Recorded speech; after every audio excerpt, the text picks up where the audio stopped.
Madame, Messieurs, bonjour. Bienvenue à cette édition de notre revue de presse africaine. Ensemble, nous allons décrypter les journaux ce matin de l'Afrique centrale, l'Afrique de l'Ouest et même de l'Afrique blanche. Nous commençons au Cameroun.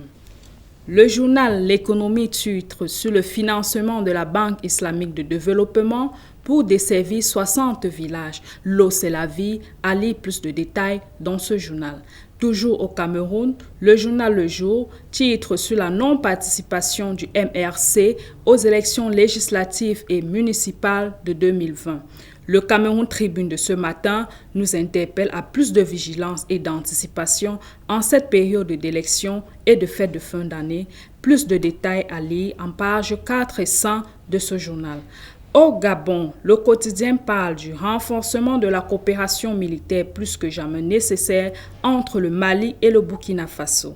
En Côte d'Ivoire, le chef de l'État a visité hier le Salon international de l'agriculture et des ressources animales, ce grand rendez-vous qui montre un bond exceptionnel pour l'économie ivoirienne, à lire dans le journal Fraternité Matin. Toujours en Côte d'Ivoire, lors de la conférence de presse des victimes qui s'est tenue hier, Lama Bamba, le frère de l'ex-chef de guerre Kass, demande justice, à lire dans le journal Le Jour. En Afrique du Sud, le Fonds monétaire international lance une interpellation sur le ralentissement du processus de réforme économique, titre du journal Business Day. Toujours en Afrique du Sud, le journal The Citizen titre sur la dette de la compagnie Eskom et se pose la question de savoir à qui le tour. Au Kenya, à la une de l'actualité, le journal Star titre sur le moment de vérité pour Uhuru Kenyatta. Plus de détails à lire en page 100 de ce journal.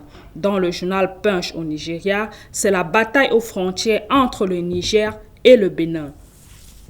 Le quotidien numérique au Sénégal titre sur la création d'un nouvel État régional en Éthiopie. Au Burkina Faso, le journal Sidawa titre sur la bataille qui met les handicapés visuels pour dompter le numérique. Plus de détails à lire en page 17 de ce journal.